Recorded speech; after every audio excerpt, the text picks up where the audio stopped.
Bonjour à tous, très content de vous retrouver pour une nouvelle vidéo. On arrive à la fin de cette saison, c'est le moment de parler des trophées LNB concernant la Betclic Elite qui seront décernés d'ici quelques jours, le lundi en tout début d'après-midi. Pour m'accompagner, vous les reconnaissez très probablement, deux commentaires de chez Squeak, Nils Onimus et Fred Mazéas. Comment allez-vous, messieurs? Ça va très bien, merci. Très bien aussi. On a hâte de voir les trophées qui seront attribués. Exactement, on va pouvoir parler de tout ça, donc on va rester concentré sur la Betclic Elite. Je vous propose pour chaque catégorie que l'on partage déjà quels sont les nominés et puis qu'on passe en revue quels sont les différents critères, puisqu'on voit déjà sur les réseaux sociaux que ça fait un petit peu parler l'annonce de ces nominés et de justement quels sont les critères pour pouvoir les définir.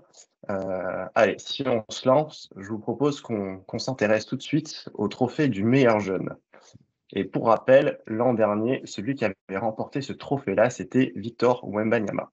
Alors, pour Si tu rappeler fais un effectivement les rappel, si tu fais un règles, rappel de tous les joueurs qui ont gagné l'an dernier, tu vas souvent citer Victor Wembanyama. Ça qui est facile. ouais, c'est ça.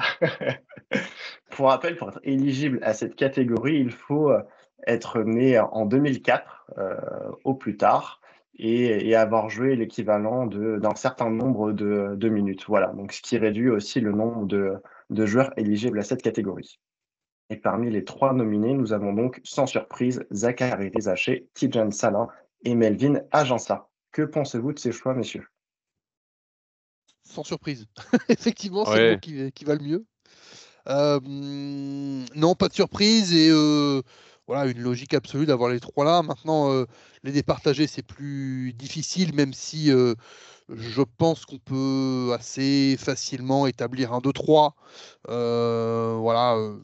Je pense que Zachary Rizaché, compte tenu du niveau européen auquel il a joué, voilà, de ce qu'il a produit avant d'avoir eu sa commotion d'équipe de France, pour moi, doit finir devant Tidjane Salin et Melvin Aginsa, mais je comprendrais qu'on fasse un petit mix de tout ça. Ouais. Sur la fin de saison, Tidjane Salin, je trouve, est un petit peu remonté sur Zachary Rizaché. Moi, ce qui fait la différence pour Zachary Rizaché, c'est qu'il a fait sa saison dans une équipe du haut de tableau.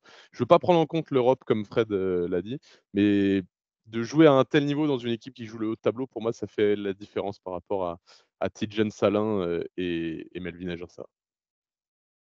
Ouais, je suis un petit peu d'accord. Ce qui est intéressant, c'est qu'on est sur trois ailiers en plus, donc on peut aussi un peu plus facilement les comparer. Et j'ai l'impression que Zachary Rizaché, il est un poil plus polyvalent que Tidjane Salin. J'ai eu l'occasion de voir quelques matchs de Cholet.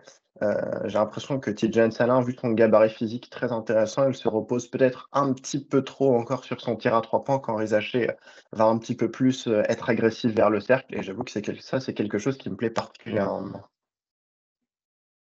Après, trois joueurs vraiment où tu te dis, ils sont tellement loin du plein potentiel. Ils sont tellement loin. Ils font déjà beaucoup, beaucoup, beaucoup de choses, mais ils sont tellement loin. C'est fantastique, quoi. Tidjane Salin, c'est vrai que en allant à Cholet assez régulièrement cette saison, il y a des matchs où il passe à côté au scoring, mais dans l'énergie, tu vois, dans ce qu'il peut apporter à côté, il essaye ou il est là. Mais il y a toujours quelque chose qui se passe. Voilà, Zachary Rizaché, Nils l'a encore plus vu que moi, in situ, j'ai envie de dire.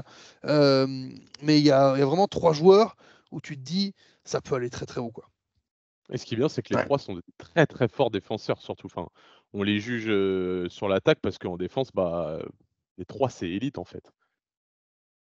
J'ai l'impression que Zachary Rizaché est peut-être même le meilleur défenseur de ces trois-là.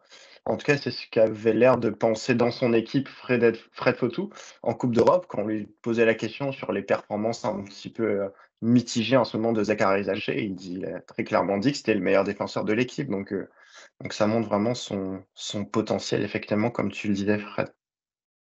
Et chose intéressante, c'est que avant cette saison, c'était le joueur qui avait le plus haut, la plus grosse hype. Et on peut dire qu'il a complètement répondu aux attentes par rapport à cette hype qui le plaçait déjà très haut dans les mock drafts. Donc ça, c'est vraiment très fort. Il y avait des fortes attentes, là où, bon, Tidjane Salin et Melvin Aginsa, il n'y avait pas forcément d'attente sur eux. Ouais, quand même, Tidjane Salin était annoncé, premier contrat pro, on va voir ce qu'il vaut, et tu réponds quand même très très bien aux attentes de Cholet. Melvin Aginsa sort d'un bel De été. Cholet, oui. Voilà, et même s'il y a des matchs où il est passé un petit peu à côté, Saint-Quentin est en position de se qualifier pour les playoffs. C'est quand même assez hallucinant. Donc, oui, tu avais de l'hype pour Zachary Rizaché, mais je trouve que les deux derrière ont quand même très très bien répondu à pas ce qui leur a été demandé, puisqu'on leur demandait rien de particulier, mais voilà, ce qu'on montrait, c'est déjà très très impressionnant et très important. Ce que j'aime bien avec Tidjane Salin, c'est qu'il est monté au fur et à mesure de la saison, j'ai l'impression. Au début de saison, il a pris ses marques un petit peu et puis arrivé en 2024, janvier, février, tu as l'impression qu'il a vraiment explosé. Il dominait au rebond, sur le scoring, il était beaucoup plus impliqué, il avait un rôle beaucoup plus important, Zachary Zaché. Lui, ça a été un petit peu plus régulier, peut-être, il a un petit passage à vide, mais plus régulier et surtout, on ne savait pas quoi attendre parce qu'il a tellement peu joué l'an dernier à l'Asvel qu'on le prêt à Bourg-en-Bresse, on s'est dit: «Bon, bah, est-ce qu'il va avoir un vrai rôle dans une équipe, tout ça?» Et au final, en effet, il a répondu aux attentes de prospect, mais surtout il s'est fait une place majeure, il a joué un rôle majeur dans une équipe de haut de tableau alors qu'on ne savait pas trop quelle allait être sa place à Bourg. C'est ça, Tidjane Salin, on s'attendait à ce qu'il grappille des minutes par-ci par-là au fur et à mesure de Mmh. la saison, surtout que Cholet n'avait pas un effectif, très fourni sur le poste 4, hein, mis à part, Kim Tilly. Au final, il y avait pas véritablement d'autres postes 4. Robban qui pouvait y jouer par-ci par-là, alors que Rizaché, il est venu à Bourg qui avait monté un gros roster. Comme tu le dis, Nils, il est allé chercher sa place et ça, c'est d'autant plus fort.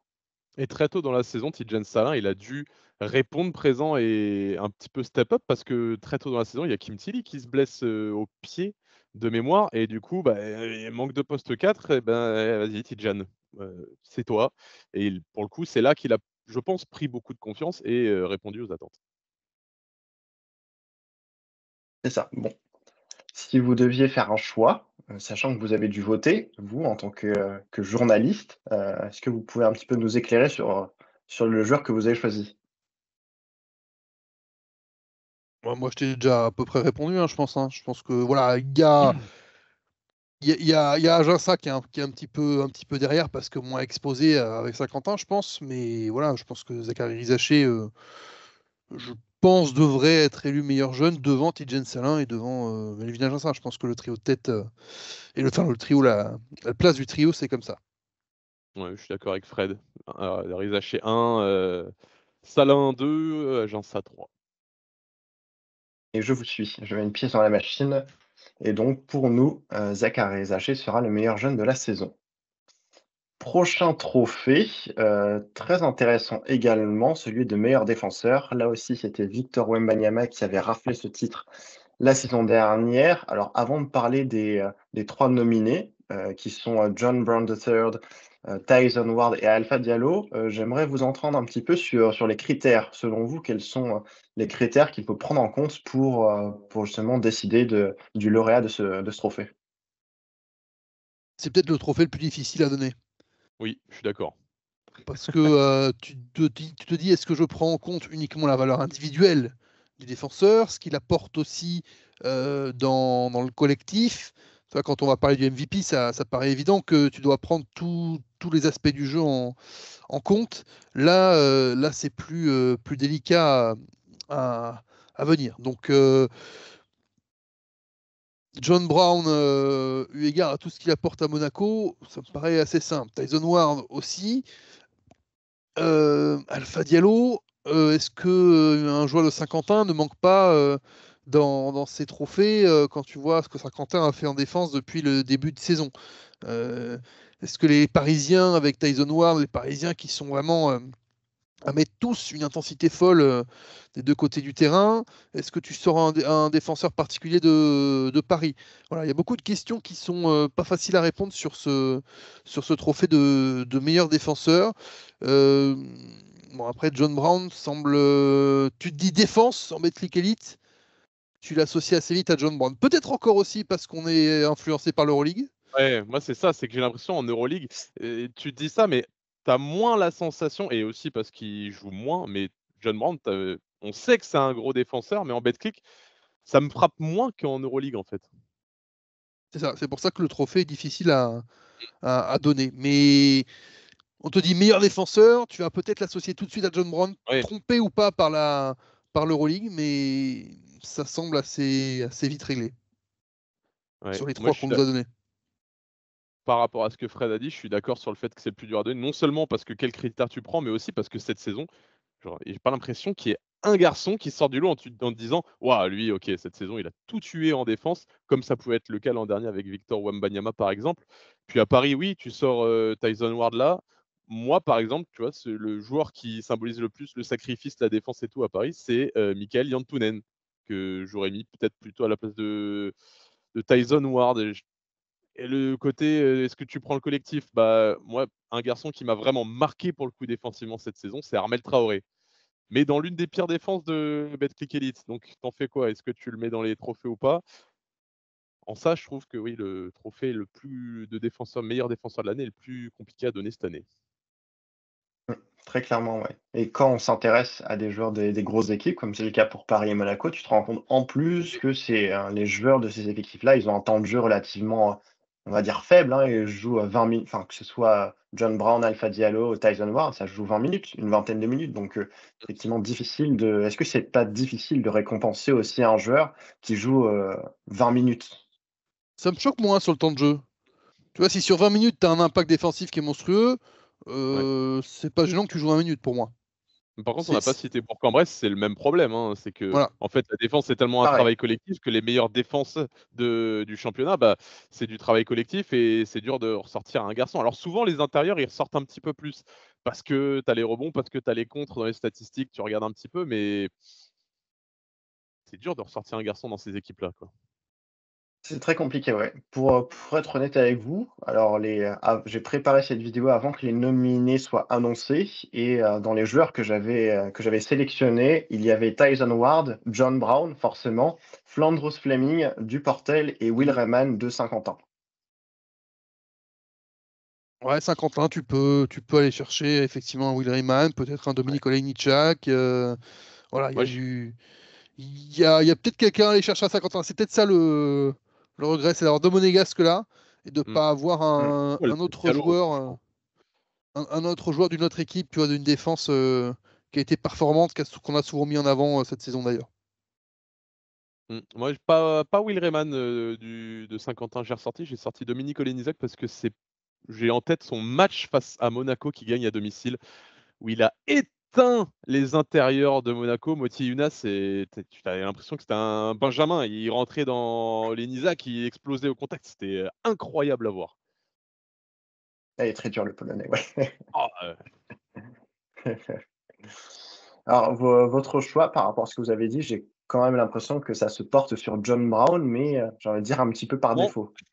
non, même pas. Et c'est quoi celui, que moi j'ai mis en numéro 1? On en a même pas parlé. Il est dans une très bonne défense aussi et pas une grosse équipe. Moi, j'ai voté Jacques Allinguet pour, défenseur de l'année.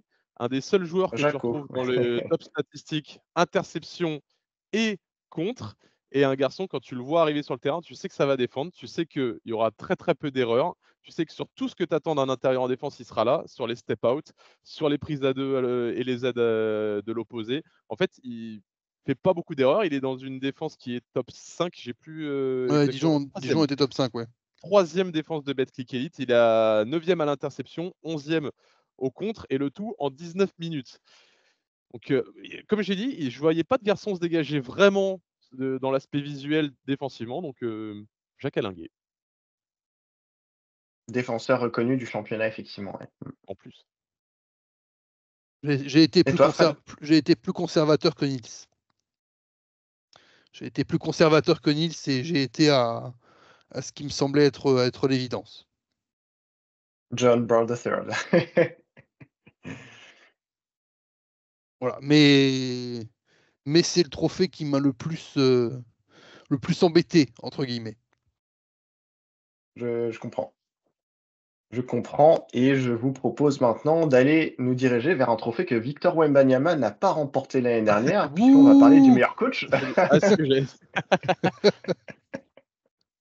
Il aurait Alors pu. l'an dernier, le trophée de meilleur coach avait été décerné à Laurent Villa. Donc les nommés cette année, ce sont Thiamas Salo, Sasa Obradovic et puis Julien Mahé. Avant de nous attarder sur ces nominations, je vous pose la question, quels critères prendre en compte pour le trophée de meilleur coach? J'ai vu que ça avait fait pas mal parler sur les réseaux sociaux. Est-ce qu'on regarde les résultats on va dire, collectif, Oui. des équipes premières du classement, deuxième du classement? Est-ce qu'il y a eu des titres en dehors du championnat? Parce qu'il y a aussi la Coupe de France, il y a la Leaders Cup qui rentre en compte. Donc, pour vous, en fait, qu'est-ce qu'il faut regarder? À tout ce qui est possible de regarder, parce que tu peux pas juger le travail au quotidien. Tu n'es pas dans les clubs à suivre chaque entraînement et la manière de travailler de chaque coach. Donc tu prends forcément les résultats en compte. Ça me paraît une évidence. Voilà, les résultats par rapport à ce qui est attendu aussi. Oui. Tu vois, Sacha Obradovic est dans les trois. Et certains vont dire oui, mais Sacha Obradovic, il a en main l'effectif de Monaco. Oui, mais il est à 28-4 quand même. Donc, c'est difficile de ne pas le mettre dedans pour moi. Thomas Cissalo, il lâche 25 victoires consécutives avec Paris. Enfin, 24, pardon, pour l'instant. Euh, 24, c'est 24 victoires Conspiration, c'est consécutives. déjà écrit, Fred. Ça, il essaie des choses. Il nous dit pas tout. Voilà, donc tu peux pas. Ça me paraît aussi évident. Après, c'est vrai qu'entre un Julien Mahé et un Éric Girard, tu aurais pu te poser la question. Ouais. Ça, la surprise du championnat, est-ce que c'est le Portel, est-ce que c'est Saint-Quentin, est-ce que c'est les deux? Voilà, alors on devait voter pour 5 coachs, hein. Nous, on avait 5 coachs possibles à voter. Les 3 qui restent, c'est ceux qui ont donc terminé aux 3 premières places du vote global, puisqu'il y a des journalistes qui ont voté, il y a les coachs, enfin, il n'y a pas que les journalistes qui votent. Moi, ça me paraît un trio de tête logique. Oui, je suis d'accord. Et Fred, pour ajouter sur les critères, moi je rajouterais aussi les principes de jeu. Tu vois, tu veux, ouais, tu veux Massi Salo forcément, mais Julien Mahé, pour moi, il a mis quelque chose en place où tu vois clairement. Tu vois, ok, bon, nous, ça va être la défense.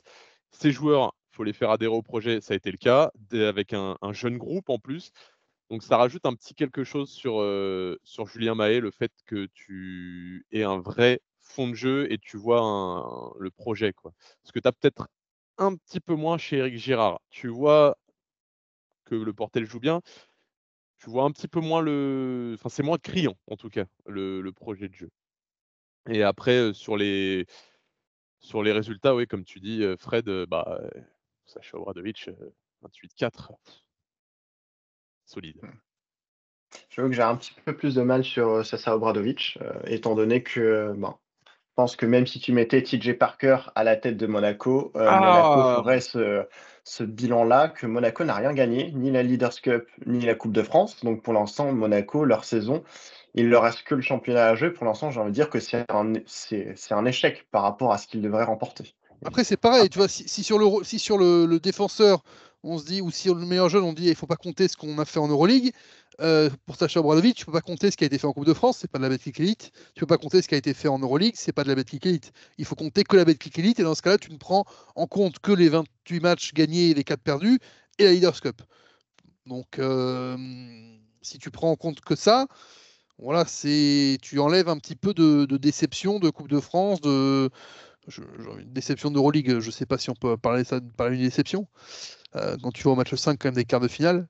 Mais voilà, de toute façon, tu regardes quels sont les autres coachs que tu aurais pu mettre dans ce mix. Tu aurais pu mettre Eric Giard, tu aurais pu mettre Pascal euh, Donadieu. Pascal Deladieu, tu aurais pu mettre Freddy Pascal Fotoux, Donadieu, ouais. qui est au contact Bien sûr, des, des, Fred des, Fotou, ouais. des trois, des trois autres en Betclic Elite. J'en ai Voilà, mis un autre. t'en as mis Mon encore un autre? lauréat, c'est un autre Ah, tu as coach, encore un effectivement, autre ouais, coach en lauréat. Très bien, c'est ça. intéressant. Ouais, vas-y, vas-y, provoque le débat. Ouais, j'ai fait mon petit speech. Alors, au départ, j'étais parti sur Julien Mahé, parce que Saint-Quentin n'était pas programmé pour faire partie, pour évoluer dans l'élite. Et c'est le plus petit poussé qu'on a vu depuis Blois. Mais j'ai choisi un autre coach qui m'a semblé faire un travail. Des fois, on dit ça un petit peu des défenseurs, mais je trouve qu'il y a un coach qui a fait un travail qu'on ne voit pas forcément dans les chiffres et qui ne fait pas partie d'un club de haut de tableau. Eh bien, il y a un coach qui, pour moi, mérite une vraie statue cette saison, c'est Jean-Christophe Prat.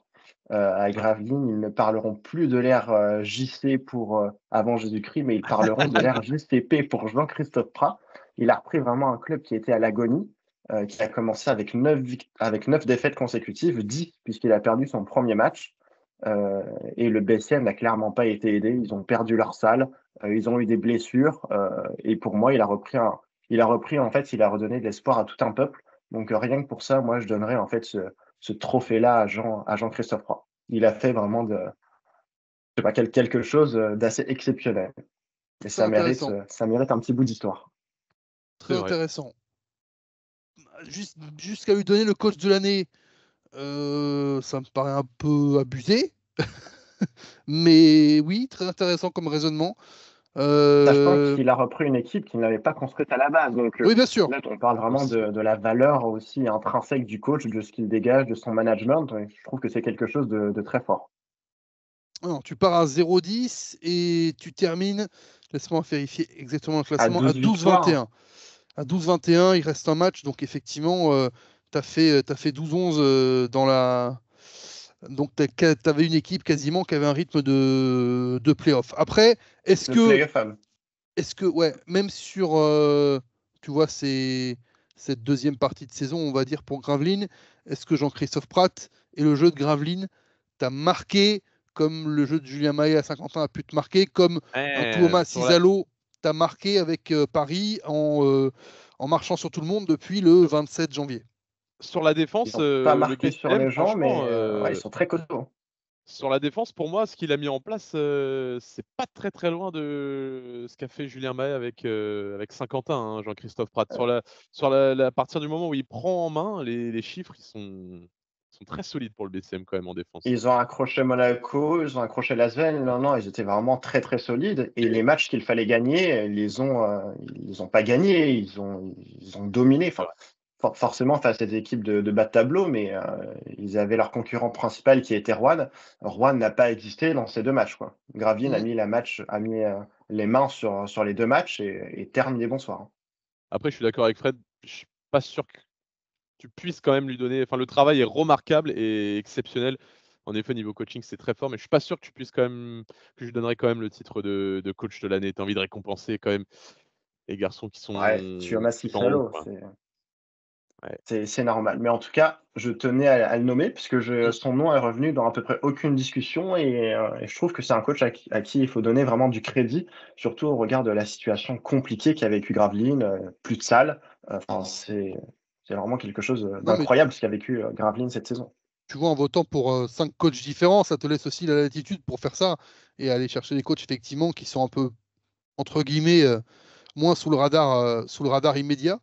Et effectivement, regarder tout en bas, c'est pas une habitude quand tu cherches le coach de l'année, clairement. Mais effectivement, c'est un choix qui peut être intéressant, qui est pas celui qui a été fait manifestement, mais c'est vrai que ça, tu l'as bien défendu en tout cas. Mmh.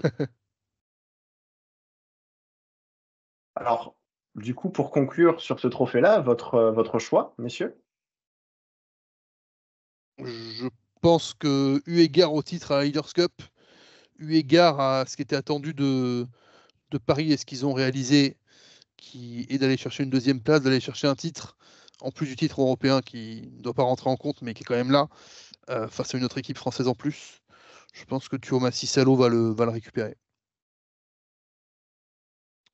Tuomas Cissalo va sûrement le récupérer. Le vote, après, moi, je considère que c'est aussi de l'affinité. Moi, mon vote, c'est plutôt porté sur Julien Mahé. Parce que ce qui a été fait par Saint-Quentin, c'est exceptionnel. Le projet de jeu autour de la défense, moi, c'est quelque chose qui m'accroche. 5e meilleure défense, plus petit budget de Betclic Elite, deuxième plus petite masse salariale. Il gagne contre Lasvel, contre Bourg-en-Bresse, contre Monaco à la maison. Et il les tienne Monaco de 2 points à Gaston Médecin. Avec une si petite équipe, avec des joueurs partis de Pro B, d'autres même de N1 qu'il a récupéré en National 1, jeunes comme ça, j'ai un respect immense et pour moi, ça se récompense. Mmh. Ouais, je suis assez bon, vous avez compris que moi, mon choix, c'était Jean-Christophe Prat, mais j'aurais très fortement hésité entre Julien Mahé et Tuomas Cissalo en donnant quand même une petite longueur d'avance à Julien Mahé, parce que j'ai l'impression quand même qu'on a tendance à l'oublier, mais faut-il être si surpris que ça avec ce que produit Paris? Sachant que c'est plus ou moins la même équipe que Bonn l'année dernière, qui a roulé sur le championnat allemand, qui a C'est une gagné la moitié BCL. d'équipe, pour être exact, hein. Pour être très Une précis. moitié d'équipe, mais avec le même staff, le même système. Donc pour moi, c'est pas si surprenant que ça que Paris s'exporte aussi bien dans le championnat de France et ait ces résultats-là. Alors que Saint-Quentin, c'était même pas annoncé. Enfin, c'est pas une équipe qui dominait depuis des années en Pro B et ils sont aux portes des playoffs. C'est tout bonnement incroyable. Après, tu vois, tout peut s'argumenter. Et je trouve que si tu veux Oui, bien argumenter que sûr. Julien Mahé doit être le coach de l'année, il n'y a pas de problème. Si tu veux argumenter que ce soit Issalo, que ce soit Pratt, je trouve que tout s'argumente très très bien. Après, tu as un Thomas Salo qui n'a pas perdu depuis le 27 janvier, quoi. Ça, C'est c'est très très fort. fort. Alors C'est très fort. effectivement, tu pouvais dire que, en récupérant la moitié d'une équipe de bonne, ça allait marcher, ou plus ou moins. Tu récupères Nadir Rifi qui fait une super saison. Voilà, mais toutes les pièces se sont bien imbriquées et les mecs perdent pas, quoi. C'est ça qui est impressionnant, c'est que les mecs ne perdent pas. Ils sont à -20 contre Cholet récemment. Bah, ils vont retourner le match. Voilà, contre Bourg, le match en championnat, ils ont eu un petit peu des hauts et des bas. Ils auraient pu craquer à la fin. Ils le font pas. Voilà, il y a cet aspect mental qui fait pour moi une toute petite différence, parce que ça fait très longtemps qu'on n'a pas vu une équipe à ce point-là ne pas lâcher le morceau, quoi. Pour moi, c'est une folie sur une saison où en plus ils ont enchaîné l'Europe, de ne plus avoir rien lâché derrière la défaite à Strasbourg, où vous avez fait un match où ils étaient tellement pas contents d'eux-mêmes que voilà, ça les a marqués au fer rouge.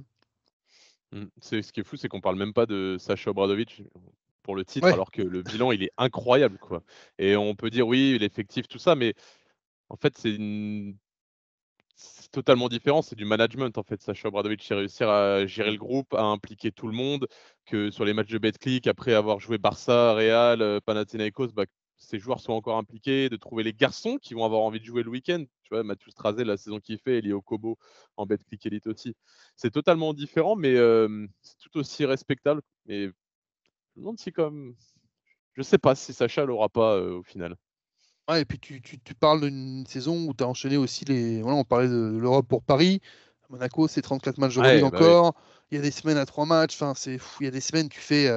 Franchement, le dimanche, ils auraient pu mentalement exploser. Et effectivement, ils n'ont pas laissé grand-chose, quoi. Oui, il y a un ou deux Non, matchs qui sont plus durs. Ils ont laissé Cholet ce week-end, mais qui n'aurait pas laissé Cholet ce week-end, vu normal. l'échéance qui les attendait. Et c'est même pas Euh, Sacha qui le perd, celui-là, il coachait pas. C'était Serguic c'est vrai, Ladir t'as raison. dans son bilan. Et c'est pas lui qui coach non plus à Saint-Quentin quand ils perdent. Donc hop, tu lui en enlèves une encore. Et il Tu en a vois, mangé on l'a pas même mal pas des compté en défaites, fait. Sacha. Eh, On l'a pas compté sur la ligne 28-4, alors qu'en fait c'est 28-5 avec cette oui, oui, en défaite contre plus. Cholet. Mais voilà, c'est. Non, mais il y a de très belles candidatures, en tout cas cette saison pour Mm. le coach of the year. Et, euh, et Ouais, comme c'est on ça. disait, tu rajoutes Éric Girard et Pascal Donadieu qui sont très très méritants aussi pour ce qu'ils ont fait avec leurs effectifs au milieu des grosses cylindrées. Et Freddy Fotou, effectivement, Oui, oui, oui, Bourg fait une aussi. saison aussi incroyable, même si effectivement on parle pas de Coupe d'Europe. Si on rajoutait la Coupe d'Europe, je pense que bon, le trophée reviendrait presque sans équivoque à Tuomas Sissalo. Paris a vraiment régné et dominé sur l'Eurocup. C'est vrai. Très bien, et bien c'est un trophée en tout cas très intéressant cette année à discuter. Je vous propose que on se dirige vers un trophée où il y aura peut-être un petit peu moins de discussion, c'est celui du trophée de MVP, le Most Valuable Player. Donc les nommés Mike James, Nadir Rifi et TJ Shorts. Alors, beaucoup de critères à prendre en compte. Pour vous, lesquels sont les plus importants pour ce trophée du MVP? Sachant que le numéro 1 à l'évaluation est DJ Cooper, qui va descendre en Pro B. Euh, le MVP, c'est un tout. Voilà, c'est most valuable player, c'est tout. C'est dans le nom. Voilà, c'est dans le nom, c'est écrit dessus. Tu prends absolument tout ce que le joueur apporte individuellement, dans le collectif, dans le rayonnement du club, même dans le charisme, finalement, j'ai envie de dire. Donc, donc je pense qu'il n'y a pas photo cette année. Donc, on l'a déjà dit, je pense, dans le Squeak Talk, émission qu'on a le lundi soir de 21h à 23h sur YouTube. Je fais un peu de promo, hein, tu m'en veux pas? Ouais, c'est le Oui, roi. bien sûr. Fred, c'est le roi de la promo. Mais voilà, TJ Shorts part logiquement avec une longueur d'avance sur ce trophée. Depuis le début de saison, on loue ses qualités de meneur, de scoreur, d'organisateur. il emmène avec lui toute cette équipe parisienne. Ils vont avoir un bilan remarquable, à minima à 26 victoires, si ça va être 27 sur la dernière, s'il gagne au Portel. Il a été si fort toute la saison. C'est un meneur qui perd peu de ballons. Ça, c'est quand même très très fort parce qu'il a un usage de balle qui est quand même très très important dans cette équipe de Paris. Et voilà, il met en avant ses partenaires. Le seul défaut qu'on lui trouve, c'est le Et tir les à 3 clutch. points. C'est quand même et c'est le seul défaut qu'on a trouvé toute la saison. Et Ça encore, vaut quand même dire quelque chose. Et encore, il en a mis 2-3. il en met. Hein. Oui, il en Ouais. met 2-3. Il est clutch. Il est clutch. Ouais, il est clutch. S'il Ouais. y avait un trophée du genre le plus clutch, franchement. Alors, la bonne question à se poser pour ce trophée, c'est est-ce que Mike James et Nadir Hiffi sont les autres candidats les plus Allez, légitimes vas-y, pour Nils. Pas là-dessus, Vas-y. me lance concurrencer pas TJ Shorts? là-dessus. Me lance pas là-dessus. Déjà, moi qui ai 2 Parisiens dedans, ça me gêne un petit peu. Alors, Nadir Hiffi, scoreur exceptionnel, joueur exceptionnel. J'ai rien à dire là-dessus. Sa saison, elle est fantastique. Après, on le sait, et il y en a beaucoup qui le disent, Nadir Hiffi, il doit encore progresser sur l'impact qu'il a dans le jeu en dehors du scoring. Tu vois, son évaluation l'illustre. Très très gros scoreur, dans les meilleurs scores de Betclic Elite.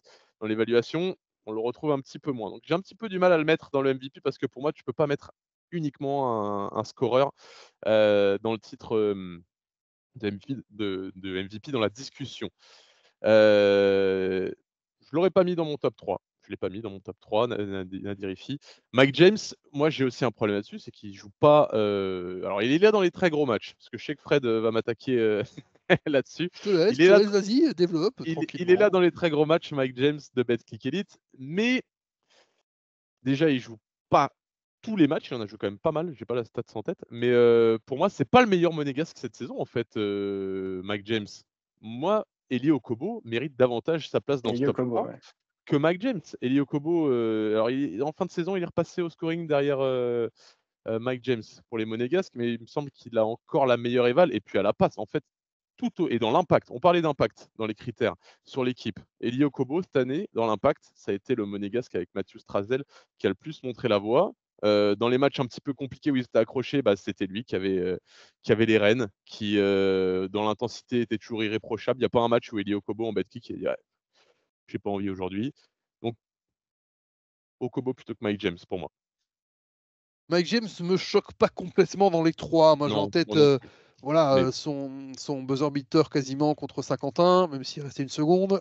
Ses 31 points à Nanterre à la défense. J'ai en tête ses 6 points, ou ses 10 points, pardon, dans les 6 dernières minutes à Cholet pour aller gagner le match.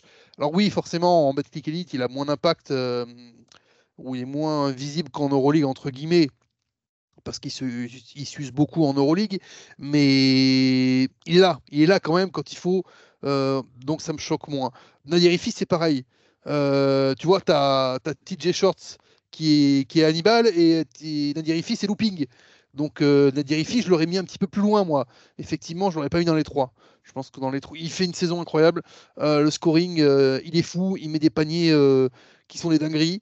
Mais pour le MVP, je voyais d'autres joueurs avant qui ont plus apporté, entre guillemets, à leur équipe, parce que l'apport, tu peux le juger différemment, mais qui auraient, qui méritent peut-être d'être dans les 3, eu égard à ce qu'ils sont apportés. Alors après, qui tu vas chercher, je vais pas dire DJ Cooper, hein. Je te le dis tout de suite. Je te vois regarder avec tes grands yeux, mais non, je ne vais pas mettre DJ Cooper. Tu vois, des joueurs qui toute l'année ont été là. Un Bastien Vautier, un Chevon Thompson, même s'il a été blessé. Tu Un peux même Justin Bibbins. un Justin ouais, moi Bibbins, c'est Bibbins. un Nanterre, bien sûr. Il est très très Voilà. fort. T'as Parce que les beaucoup intérieurs, de joueurs qui méritaient. tu vois, Thompson, son début de saison, il est énorme. Bastien Vautier, il fait une saison très très régulière. Moi, c'est ce qui me frappe chez Bastien Vautier. Mais chez les Ouais, intérieurs, c'est régulier. les valles, elles montent souvent très très vite parce que shoot près du cercle, haut pourcentage, parce que rebond, tout ça.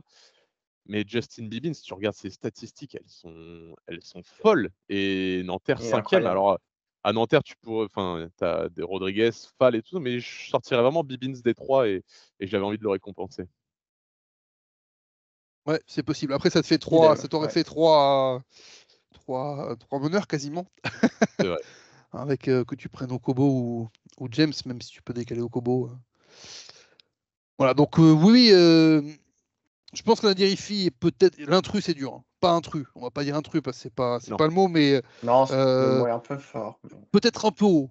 Peut-être un peu haut dans un trophée Et un peu, de MVP. ouais, Après, ça veut dire un peu aussi qu'il a trop marqué les. unidimensionnel aussi, comme vous disiez, Ouais, mais ça veut dire aussi qu'il a marqué les esprits en termes d'impact. Ouais. en étant uniquement un scoreur, ce qui est fort aussi. Parce que tu gardes en tête effectivement ces 35 points qui ne sont plus un record de la saison d'ailleurs, puisque Demonte Harper a fait 36. Tu gardes en tête voilà, quelques paniers qui sont des paniers made in Nadirifi et made in personne d'autre aussi. Il y a une gestuelle, Ouais, bien voilà, sûr. il y a un comportement qui sont copyrightés Nadirifi. Et ça, c'est aussi important. Maintenant, pour un titre de MVP,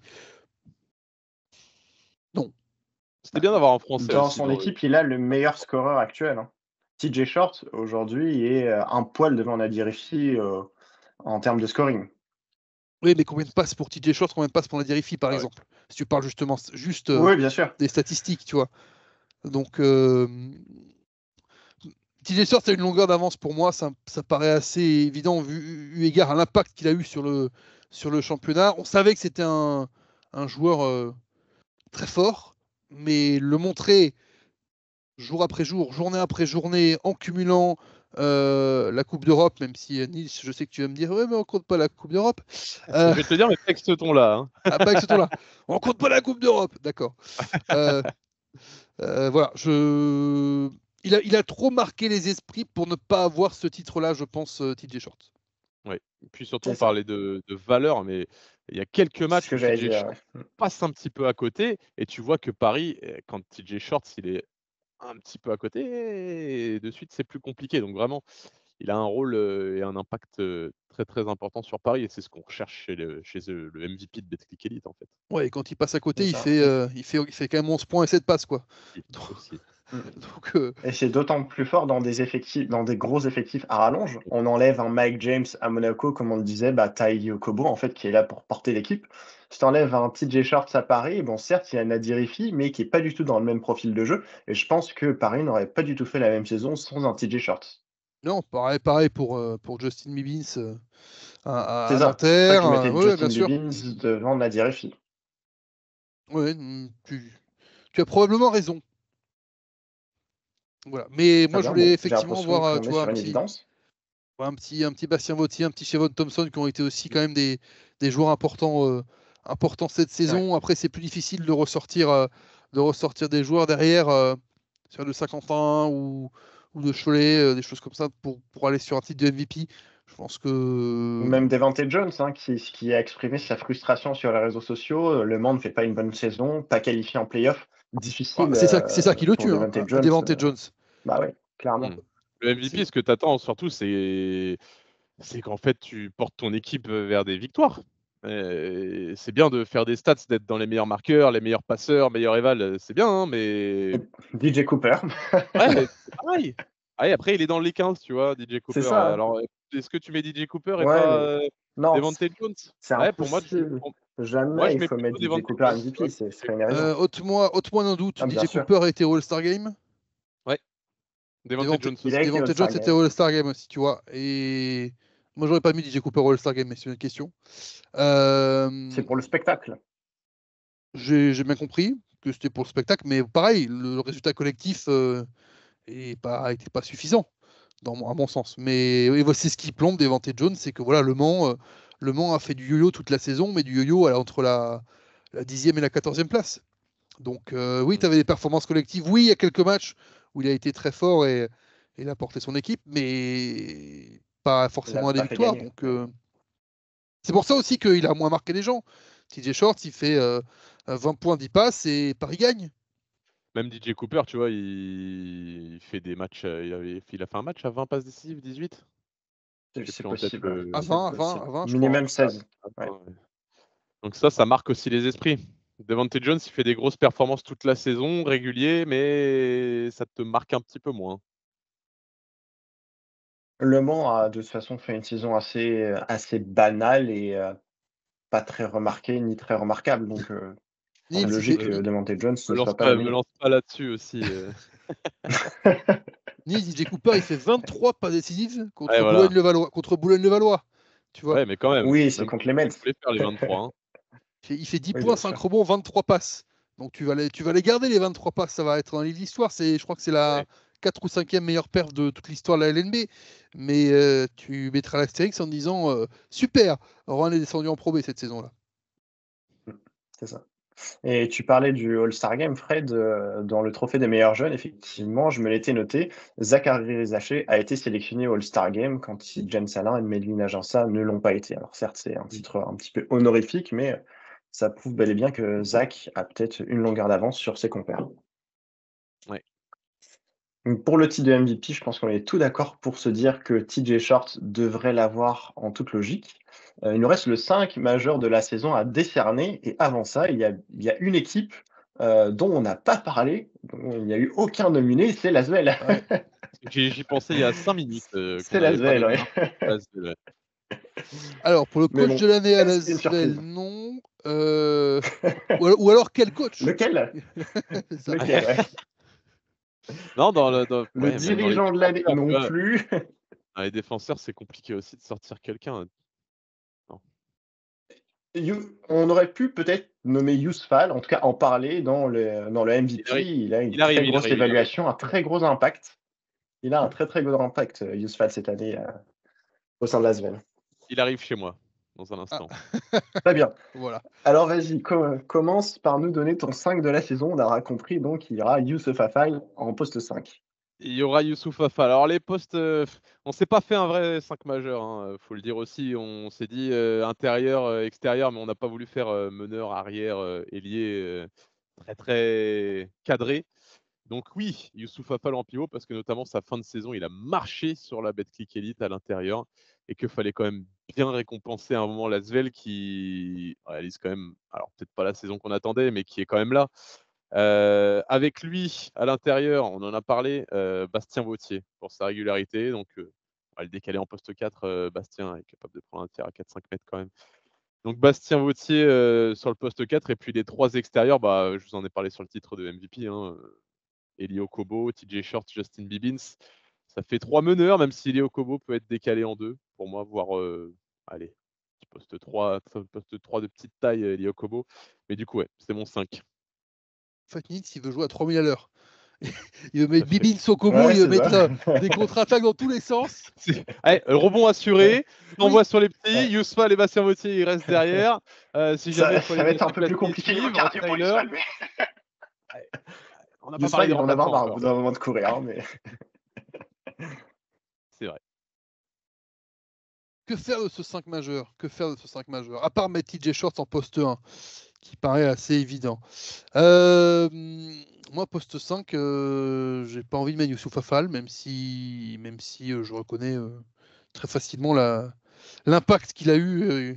Je crois qu'en fin de saison, il multiplie en plus les doubles-doubles Ah ouais, régulièrement. 13 rebonds, des trucs, des Ah gros ouais, doubles.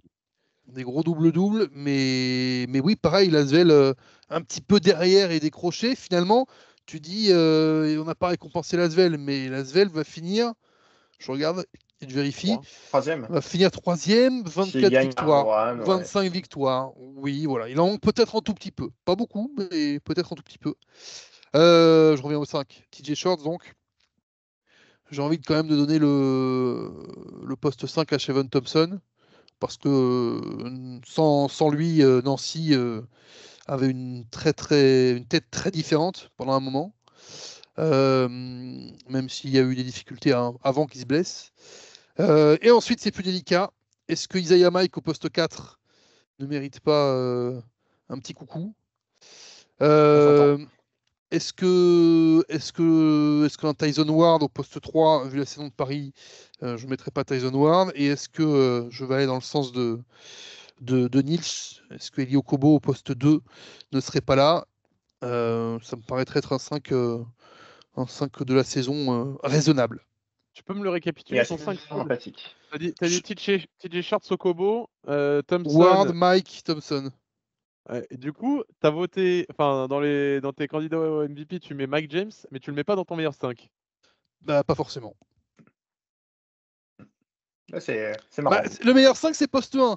James, c'est en poste 1, on est d'accord. Oui. Est-ce que tu mets TJ Shorts ou Mike James? Si je mets le MVP moi, TJ Shorts, je peux pas mettre Mike James au poste 1 de mon 5 de la Tu peux le saison. mettre en 2, Mike James. Tu peux le mettre en 2. Fred, il a des principes assez. Non, mais Nils, il met 3 Fred, il meneurs. est de l'ancienne école. Nils, il joue avec 3 meneurs et 2 pivots. Qu'est-ce que tu veux faire avec un 5 pareil? D'accord. Ah bah, il y a des coachs qui jouent avec 3 meneurs. Et on ne fait pas un 5 Bourg, pour aller sur un joue parquet, on souvent fait un avec 2 ou 5 3 pour meneurs. récompense. C'est ça la différence. Moi, je fais un 5 poste par poste. Ouais. Ancienne école. Un peu. Et Bien, puis je vais toi, être là pour départager tout ça. Vas-y, Nils. Ouais. Qu'est-ce que tu allais Non, mais dire? j'allais rebondir sur Isaiah Mike où en effet, Bourg-en-Bresse, on parlait de Lasvel, on n'a donné aucun trophée, on en a donné très peu aussi à Bourg-en-Bresse. Pour moi, c'est l'équipe où c'est le plus dur de sortir un joueur tellement c'est un collectif qui est un beau collectif où tellement tout le monde apporte sa pierre, où un coup ça va être un joueur qui va faire son match, un jour ça va être l'autre. Ouais. Et alors, je veux pas mettre les Bressans à dos parce que pour y avoir beaucoup été, bon, voilà, j'adore Bourg-en-Bresse, mais c'est dur de sortir quelqu'un, quoi. C'est fou. C'est très dur, ouais. Et c'est la Jekyll beauté Lewis, de Zachary Zaché, Bodian Maxime Massa, Salache, Bodian Maxime Massa, Kopela, Salache. tous, il y en a pas un qui sort du lot, mais le groupe, l'équipe est tellement bien construite que ça méritait d'être mentionné. C'est vrai. Mon 5 de la saison, sans surprise, un backcourt TJ Shorts et Yokobo. J'ai longuement hésité au poste 3 entre Flandros Fleming et Paulo Lacombe, mais j'ai choisi de le donner à Paul Lacombe, qui a fait une très belle saison, je trouve, au sein de la SIG. C'est bien lancé. Et enfin, ma doublette intérieure, Bastien Vossier, poste 4, et Nils Saako sur le poste 5, qui est parmi les intérieurs, celui qui a la meilleure éval et qui devrait aussi se qualifier pour les playoffs. J'ai beaucoup aimé sa saison et sa progression. Paul Lacombe, intéressant parce que c'était quand même dans une équipe de Strasbourg qui a raté à peu près tous les obstacles faciles pour aller en playoff, qui a été beaucoup en grand 8 cette saison. Ouais, c'est les montagnes russes, mais ouais. Le Mans Strasbourg, voilà, c'est les deux mêmes. C'est ça, mais Paul Lacombe, je trouve un peu surnagé dans cette équipe et les a vraiment portés à un moment en réalisant des perfs, très, très intéressantes. J'ai pas trouvé de poste 3 qui ressortait véritablement cette saison. J'ai choisi l'expérience et un JFA et Paul Lacombe a fait une très belle saison. Il a bien progressé sur son tir aussi extérieur à 3 points. J'avais envie de le récompenser. Et tu vas nous chercher Nils Saako aussi à Cholet, qui effectivement va peut-être finir playoff, mais qui, comme Cholet, a eu aussi période difficile. Ah, tu vois, Période difficile dans laquelle Le Nils Mans Saako a toujours été présent. Autant Le Mans et Strasbourg, ils ont fait grand 8, autant Cholet, c'était un coup en haut, un coup en bas encore aussi. Mais ça a été plus. Ouais, mais Nils Saako a été assez régulier.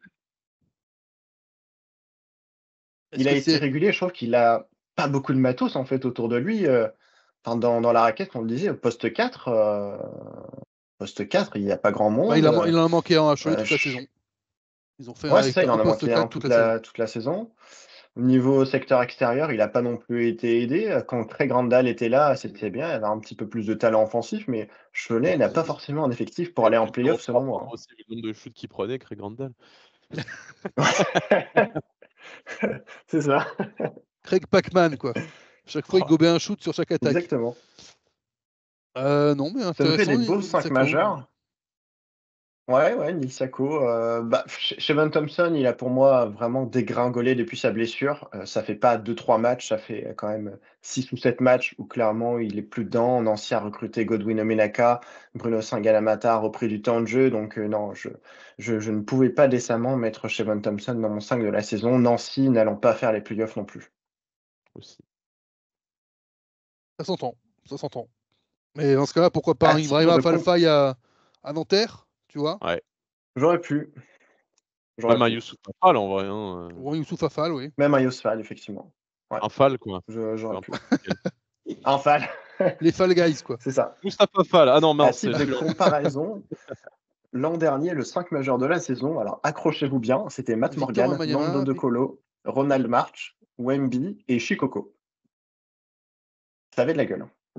Oui. Un Shikoku relégué, pourtant. Et c'est exactement ce que j'étais en train de Ouais, me dire.